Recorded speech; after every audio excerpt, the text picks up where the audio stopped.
Era o início de 1869, em Paris. Allan Kardec, o pai do Espiritismo, sentava-se à luz tênue do abajur em seu escritório. A cidade lá fora estava fria, encoberta pela neblina. Em sua mesa, cartas, livros e uma pergunta persistente que não o deixava dormir: quantos espíritas existem no mundo? Por anos, Kardec acompanhou o avanço do espiritismo.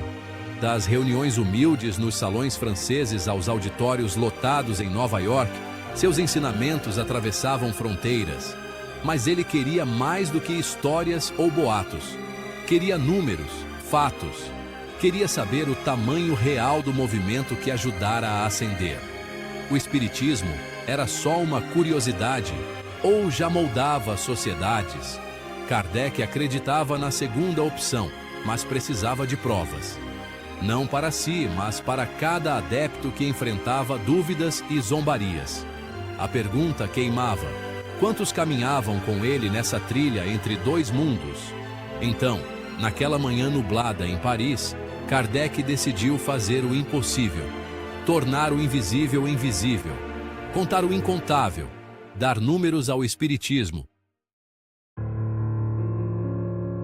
O ano era 1869.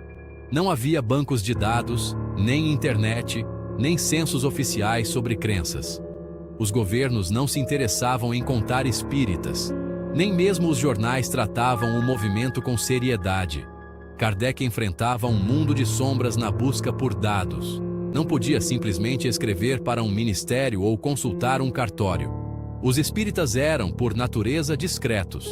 Muitos temiam o ridículo ou a perseguição. Na França, alguns até perderam o emprego por sua fé. O movimento crescia em silêncio, atrás de portas fechadas, longe dos olhos do poder. A correspondência de Kardec era farta, mas era só uma amostra. Chegavam cartas de cidades e vilarejos, algumas assinadas, outras anônimas. Mas como esses sussurros poderiam revelar o todo? Kardec sabia que precisava de cautela. Um número baixo demais faria o movimento parecer fraco. Um número alto demais, e os céticos ririam. Ele precisava de um método que respeitasse os fatos, mas também o mistério de seu tempo. Kardec não desistiu. Virou um verdadeiro detetive, juntando fragmentos de todos os cantos. Começou com seus próprios registros, assinantes da Revue Spirit, participantes de sessões públicas e listas das sociedades espíritas. Cada nome era uma pista, um ponto de luz na escuridão. Mas ele sabia que essas listas eram incompletas. Kardec foi além. Reuniu relatos de correspondentes no exterior. Na Inglaterra, na Espanha, no Brasil e principalmente nos Estados Unidos. Cada correspondente trazia estimativas, ora vagas, ora ousadas. Ele analisou a popularidade dos livros espíritas, acompanhando vendas e traduções. Estudou o público dos eventos, descartou os curiosos e contou só os realmente engajados na causa. Tijolo por tijolo, Kardec construiu uma estimativa a partir dessas pedras imperfeitas. Não era um método perfeito, não podia alegar precisão absoluta. Mas, ao cruzar dados, usar sua lógica apurada e preferir a prudência, Kardec chegou a um número que acreditava ser próximo da verdade, ou ao menos, suficiente para encarar o mundo. O que mais surpreendeu Kardec foi a dimensão do espiritismo nos Estados Unidos. Os relatos dos correspondentes americanos eram impressionantes. As ideias espíritas viraram um fenômeno de massa, se espalhando como fogo por palestras, livros e círculos privados. Os contatos de Kardec descreviam grandes reuniões em Nova York, Boston e Filadélfia. Jornais americanos, às vezes, publicavam matérias sobre mesas girantes e sessões mediúnicas. Os espíritas dos Ilipassinousa eram ousados, às vezes mais públicos do que os europeus. Pesando relatos, contando sociedades e estimando o tamanho das reuniões, Kardec chegou a uma conclusão dramática. Estimou ao menos 4 milhões de espíritas só nos Estados Unidos, muito acima do que imaginava. O número surpreendeu até o próprio Kardec. O espiritismo não era só uma curiosidade francesa, tornou-se um movimento americano, vasto e fervoroso. Velho e novo mundo agora unidos por esse fio invisível. Voltando-se para a Europa, Kardec encontrou outro cenário. O espiritismo nasceu na França, espalhando-se pelos salões e círculos de Paris. Dali, tocou Bélgica, Espanha, Itália e além, mas sempre com a França como coração pulsante. Seus registros indicavam cerca de 1 milhão de espíritas na Europa. Destes, cerca de 600 mil estavam na França. Era o epicentro espiritual, a pátria-mãe da doutrina. Em Paris, o movimento pulsava no centro da vida intelectual, atraindo escritores, cientistas e o povo comum. Kardec era meticuloso.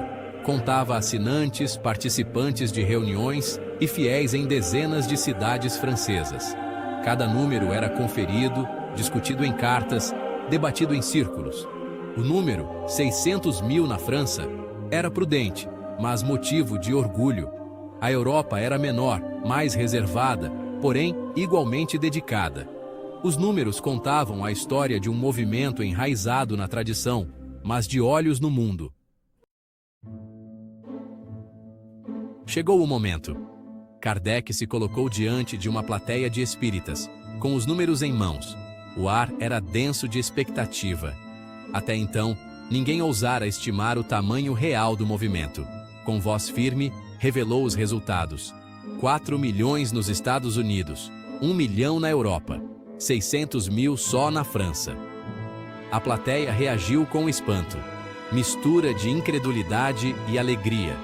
Os números eram bem maiores do que todos esperavam. O próprio Kardec demonstrou surpresa e orgulho. Não eram só estimativas, eram prova de anos de esforço, sacrifício e fé. Pela primeira vez, o invisível se fez visível. Os espíritas podiam afirmar, com certeza, que não estavam sozinhos. Para Kardec, aquilo era mais que estatística.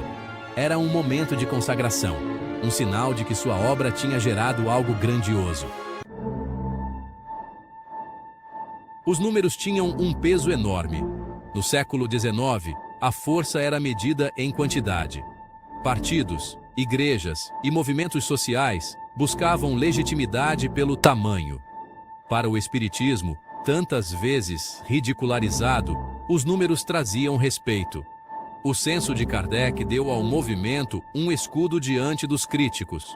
Mostrou que o espiritismo não era a crença de poucos, mas uma força vasta e crescente. Deu coragem aos silenciosos, orgulho aos fiéis. Transformou sussurros em coro. O senso também inspirou novos adeptos. Brasileiro gosta de causa vencedora. Quando os números apareceram, curiosos viraram crentes. Grupos pequenos ganharam confiança. Novas sociedades surgiram. O mundo espírita ficou maior, mais ousado e unido. Foi um divisor de águas. Kardec não contou apenas pessoas. Contou corações e, com isso, mudou o espírito da época. É claro, os números tinham limites. O próprio Kardec reconhecia isso. Muitos ainda escondiam sua fé. Outros praticavam em segredo, nunca entrando para sociedades oficiais. O verdadeiro universo espírita podia ser maior ou menor do que se pensava. Mas o impacto do senso foi duradouro. Deu identidade ao espiritismo. Conectou pessoas em continentes diferentes, fazendo-as sentir parte de algo global. Os números viraram símbolo, um grito de união em tempos de dúvida. O legado de Kardec não está só nos livros, mas no método. Ele ensinou os seguidores a buscar a verdade, questionar, contar o que importa, mesmo com ferramentas imperfeitas. Seu senso é lição de coragem e curiosidade.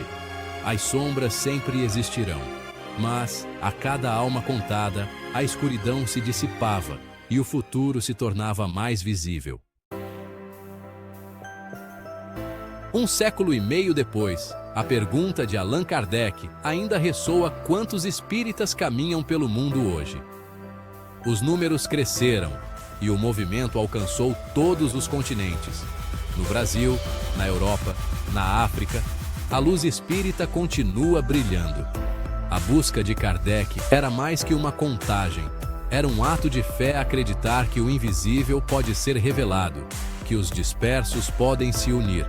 No próximo vídeo abordaremos. Até breve. Então, fique ligado e deixe seu like. E se inscreva no canal porque ajuda a trazer mais conteúdos como esse. Até breve!